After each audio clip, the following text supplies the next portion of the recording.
शेख हसीना, जो कभी बांग्लादेश की सबसे ताकतवर नेता थी, करीब 15 साल तक देश की सत्ता पर उनका दबदबा रहा।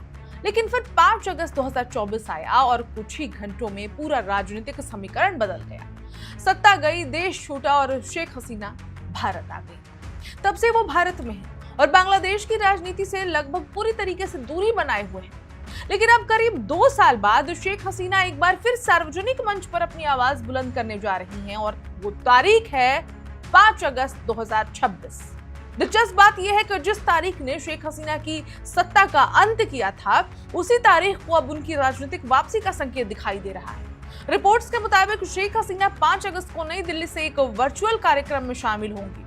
ये कार्यक्रम foreign correspondence club of south Asia से जुड़ा बताया जा रहा है। कार्यक्रम में बांग्लादेश की राजनीति और शेख हसीना के भविष्य को लेकर चर्चा होने की उम्मीद है और इस कार्यक्रम की टाइमिंग बेहद महत्वपूर्ण है। जैसा कि मैंने बताया, 5 अगस्त 2024 को छात्र आंदोलन ने ऐसा रूप ले लिया था कि शेख हसीना को प्रधानमंत्री पद छोड़कर बांग्लादेश से भागना पड़ा था, निकलना पड़ा था।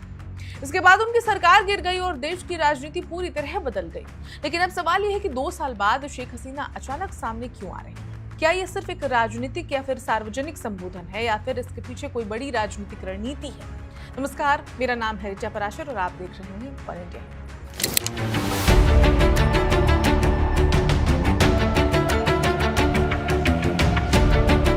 शेख हसीना के लिए ये जो मामला है सिर्फ राजनीति का नहीं है। बांग्लादेश में उनके खिलाफ गंभीर कानूनी कार्रवाई हो चुकी है और नवंबर 2025 में एक ट्रिब्यूनल ने उन्हें मौत की सजा सुनाई। बांग्लादेश लगातार भारत से उनके प्रत्यर्पण की मांग भी कर रहा है। यानी अगर शेख हसीना वापस बांग्लादेश जाती हैं तो मामला बेहद गंभीर हो सकता है। और खुद शेख हसीना ने हाल ही में कहा है कि वो इस साल के अंत तक बांग्लादेश लौटने और अदालत के सामने आत्मसमर्पण करने की योजना रखती है। हालांकि उनकी वापसी की कोई निश्चित तारीख अभी सामने नहीं आई। तो अब जरा बांग्लादेश की मौजूदा राजनीति को समझिए। शेख हसीना के सत्ता से हटने के बाद देश में अंतरिम व्यवस्था आई, बाद में राजनीतिक परिस्थितियां बदली और अब बांग्लादेश की सत्ता में नई राजनीतिक ताकतें हैं। वहीं शेख हसीना की पार्टी अवामी लीग पर भी बड़ा राजनीतिक दबाव है। ऐसे में 5 अगस्त का उनका संबोधन सिर्फ एक भाषण नहीं माना जा रहा, क्योंकि अगर शेख हसीना अपनी पार्टी के भविष्य, बांग्लादेश लौटने की योजना या फिर वहां के राजनीतिक हालात पर खुलकर बोलती हैं तो इसका असर ढाका से लेकर नई दिल्ली तक दिखाई दे सकता है और भारत के लिए ये मामला आसान नहीं है। बांग्लादेश पहले ही भारत से शेख हसीना के प्रत्यर्पण की मांग कर चुका है। भारत कह रहा है कि प्रत्यर्पण से जुड़ा मामला कानूनी प्रक्रिया के तहत देखा जाएगा। अब बांग्लादेश ने शेख हसीना के 5 अगस्त के कार्यक्रम को लेकर भारत से अपनी स्थिति स्पष्ट करने को भी कह दिया है। ढाका का कहना है कि भारत की जमीन से उनकी राजनीतिक गतिविधियां दोनों देशों के रिश्तों पर असर डाल सकती है। यानी कि साफ साफ धमकी कह सकते हैं। एक तरफ शेख हसीना है जो करीब 2 साल से भारत में है, दूसरी तरफ बांग्लादेश की नई राजनीतिक व्यवस्था है जो उन्हें वापस लाना चाहती है, और तीसरी तरफ भारत है जिसके सामने कानून, कूटनीति और पड़ोसी देश के साथ रिश्तों, तीनों को संतुलित करने की चुनौती है। तो 5 अगस्त का दिन सिर्फ शेख हसीना के लिए नहीं बल्कि भारत बांग्लादेश संबंधों के लिए भी बेहद अहम होने वाला है। क्या शेख हसीना इस मंच से अपनी राजनीतिक वापसी का रोड मैप देंगी? क्या वो बांग्लादेश लौटने की तारीख का संकेत देंगी? क्या अवामी लीग को फिर से खड़ा करने की रणनीति सामने आएगी या फिर ये सिर्फ अपनी बात दुनिया तक पहुंचाने की एक कोशिश होगी? इन सवालों के जवाब 5 अगस्त को मिलने की उम्मीद है। एक बात जरूर साफ है, जिस तारीख में शेख हसीना की सत्ता खत्म की थी, उसी तारीख को उनका दोबारा सार्वजनिक रूप से सामने आना बांग्लादेश की राजनीति में एक नए अध्याय की शुरुआत हो सकती है। 2 साल से भारत में रह रही बांग्लादेश की पूर्व प्रधानमंत्री शेख हसीना अब पहली बार बड़े सार्वजनिक वर्चुअल कार्यक्रम के जरिए मीडिया के सामने अपनी बात रखने जा रही हैं। दिल्ली में होने वाला ये कार्यक्रम सिर्फ शेख हसीना की वापसी या उनके भविष्य की रणनीति को लेकर ही अहम नहीं है, बल्कि इसने भारत और बांग्लादेश के बीच पहले से तनावपूर्ण रिश्तों में भी नई हलचल पैदा कर दी है। दरअसल शेख हसीना 5 अगस्त को नई दिल्ली में आयोजित एक कार्यक्रम में वीडियो लिंक के जरिए संबोधित करेंगी। ये कार्यक्रम foreign correspondence club of south Asia से जुड़ा है और 5 अगस्त 2024 को बांग्लादेश में हुए उस बड़े राजनीतिक घटनाक्रम की दूसरी वर्षगांठ के मौके पर आयोजित किया जा रहा है, जिसके बाद हसीना को सत्ता छोड़कर भारत आना पड़ा था। यानी करीब 2 साल बाद शेख हसीना का ये सार्वजनिक संबोधन बेहद महत्वपूर्ण माना जा रहा है। माना जा रहा है कि वो अपने राजनीतिक भविष्य, बांग्लादेश लौटने की संभावनाओं और अपने खिलाफ चल रही कानूनी कार्रवाई जैसे मुद्दों पर अपनी बात रख सकती हैं। लेकिन इस कार्यक्रम से पहले ही ढाका में राजनीतिक हलचल तेज हो गई है। बांग्लादेश की मौजूदा सरकार ने शेख हसीना के दिल्ली से होने वाले इस संबोधन पर आपत्ति जताई है।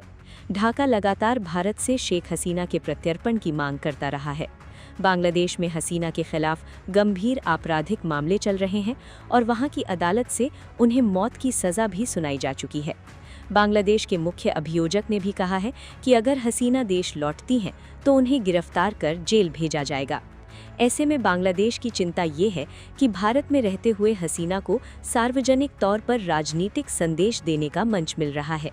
ढाका ने भारत से इस मामले पर स्पष्टीकरण भी मांगा है। बांग्लादेश की ओर से ये सवाल उठाया गया है कि भारत की धरती से हसीना के राजनीतिक बयान दोनों देशों के रिश्तों को प्रभावित कर सकते हैं। अब भारत का रुख भी बेहद महत्वपूर्ण है। भारत सरकार ने साफ कर दिया है कि इस कार्यक्रम से उसका कोई संबंध नहीं है। विदेश मंत्रालय के मुताबिक ये एक निजी संस्था द्वारा आयोजित कार्यक्रम है और भारत सरकार ना तो इसकी आयोजक है और ना ही इससे जुड़े विचारों का समर्थन करती है। यानी नई दिल्ली ने इस पूरे मामले से खुद को आधिकारिक तौर पर अलग कर लिया है। लेकिन सवाल ये है कि शेख हसीना आखिर इस समय क्या संदेश देने वाली हैं? पिछले 2 वर्षों में वो भारत में रहते हुए सार्वजनिक राजनीतिक गतिविधियों से काफ़ी हद तक दूर रही हैं। अब उनका कैमरे के सामने आना इसलिए भी अहम है क्योंकि ये उनके राजनीतिक भविष्य को लेकर कई अटकलों को जन्म देता है। क्या वो बांग्लादेश वापस लौटने का रास्ता तलाश रही हैं? क्या वो अपनी पार्टी अवामी लीग के भविष्य को लेकर कोई बड़ा संदेश देंगी, या फिर वो अपने खिलाफ चल रहे मामलों और 2024 के राजनीतिक घटनाक्रम पर अपना पक्ष रखेंगी? इन सवालों का जवाब उनके संबोधन से मिल सकता है। वहीं बांग्लादेश की मौजूदा सरकार के लिए भी ये कार्यक्रम चुनौतीपूर्ण है, क्योंकि हसीना की मौजूदगी और उनका कोई भी राजनीतिक बयान देश की अंदरूनी राजनीति को प्रभावित कर सकता है।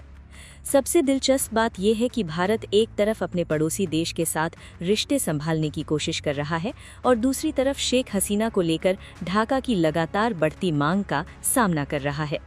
फिलहाल भारत ने यही स्पष्ट किया है कि ये एक निजी कार्यक्रम है और सरकार की इसमें कोई भूमिका नहीं है। लेकिन शेख हसीना के 2 साल बाद दिल्ली से होने वाले इस संबोधन ने एक बात साफ कर दी है, बांग्लादेश की राजनीति में शेख हसीना की कहानी अभी खत्म नहीं हुई है।